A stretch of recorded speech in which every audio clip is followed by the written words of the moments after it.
Hello from Taj Motor Medics. I've got a Citroen C3 here. It's a 2018 plate, but this one goes from 2018 to 2021.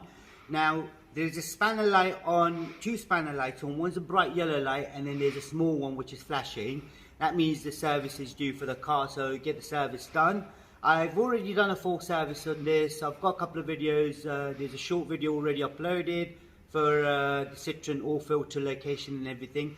There's a cabin filter video which will go up as well. And now I'm going to do the service reset, which I'll show you how it's done. Come in.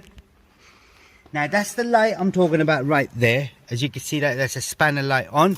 So if I switch the ignition on again, if you can see, there's a spanner light, and then that's the other light that's flashing. So I'm going to show you how to reset it. So switch ignition off. I got to press hold this button right here, and then switch the ignition on. If you come here, the countdown has started. You can see right there. So let's get to 0.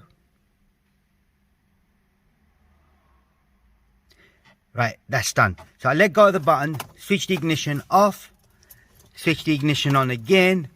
Now you'd see that light would disappear. Thank you. And the spanner light on this side is stopped flashing as well. Now to check it, if I go there, now you've got 16,000 miles for the next service.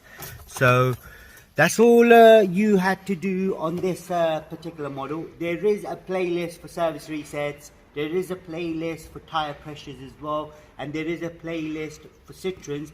Do check it out. And if there's anything else, just leave us a comment. We'll try helping you as much as we can. Don't forget to subscribe to our YouTube channel. Like the video. Thank you and goodbye.